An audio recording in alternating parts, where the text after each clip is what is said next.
With Sarah Wilkinson, the indefatigable campaigner and reporter over Gaza and the genocide of Palestinians. I'll ask you why you think you're here today.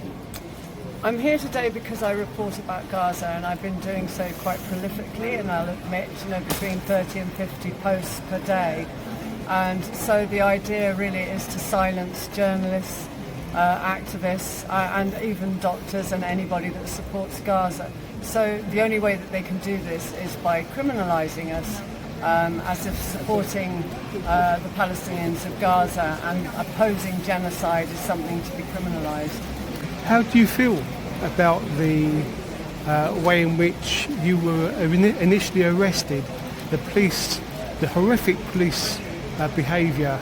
Well, actually, what it is pure terrorism. It's British state terrorism. And that's the irony of it, is that we are being arrested on charges of terrorism purely for opposing the Israeli genocide. And yet what is being meted out against us is actually terrorism, like terrorising the community, closing off the top end of town, sending balaclavaed thugs to your house, ransacking your house, including your property, stealing and looting your property, and then not listing it as items that you've taken. That actually is terrorism. That's terrorism against us. But what's happening is we're being charged with terrorism when none of us have ever even heard it fly. So this thing where if you support Gaza and you oppose genocide, that now makes you a terrorist. Do you think then that this persecution has got anything to do? Do you think the police and the government are involved, or the Israeli government, and are supporting them in attacking yourself? It's absolutely straight out of the Tel Aviv paper. Some of the questions in my first interrogation, they were not British questions, they were racist questions, which I actually had to break my no comment for. So no, this is the ties that the British government have with the Israeli regime. I mean, they class them as allies, and who'd have an ally that murders, it's well over 70,000. I mean, you'd probably find the figures are more like 150 to 200,000 people have been slaughtered by the Israeli regime. And so who'd have an ally that does this and, just terrorise an entire community and want to ethnically cleanse an entire population for the Greater Israel Project, which is what it is. So, yeah, this is, the British government is tied in so tightly, so deep-rootedly, that what it's doing is protecting the Israeli state at any cost.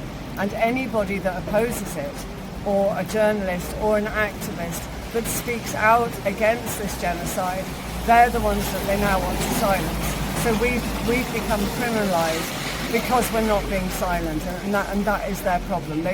The only way they can silence us is by jailing us. What would you like to say to Keir Starmer and this government if you were given the chance? He's on the wrong side of history. He's on the wrong side of history. He's supporting an entity that is genociding an entire population, and is continuing to do so. Even the ceasefire is a complete ruse. So the ceasefire really is just a rebranded version of genocide. The Palestinians are still being killed on a daily basis. There's still an average count of Palestinians being killed. So the ceasefire was a ruse. And Keir Starmer is completely in league with the Israeli regime, taking over not just Gaza but the whole of Palestine. And what I would say to him is he's on the wrong side of history. I mean, one day, maybe he'll be in The Hague, and that's where he should be, because he has been helping to militarise this genocide, trading in weapons, sending over weapons, making sure that the Israelis can still facilitate what is mass murder. So, he's on the wrong side of history. That would be my mantra of a phrase to him.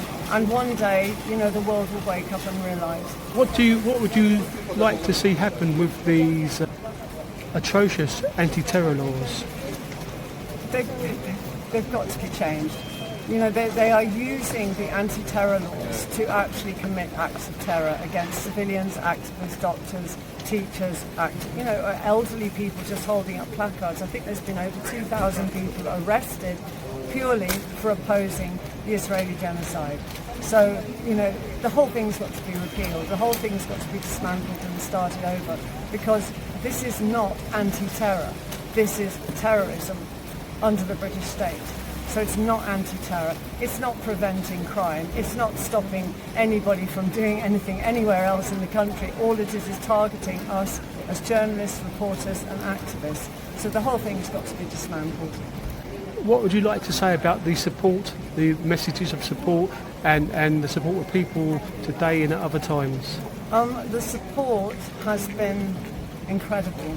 And I have got so many messages, I'm unable to literally every day reply to them. So I'll say it now, that without my followers, without the support, actually I'm nothing. I'm speaking to an empty auditorium. So thank you to all my supporters and everybody that's come out on these horrible, wet, rainy days just to support me, because I'm not really the story. The story is free speech, the story is Palestine, the story is Gaza, the story is genocide, and the story is stopping this Israeli impunity, which is continuing to the point where eventually we will have an entire nation of people ethnically cleansed.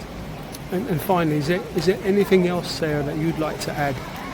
I want the people of Gaza to know that despite what we're going through, we're doing it for them. And we're not trying to take the focus away from Gaza.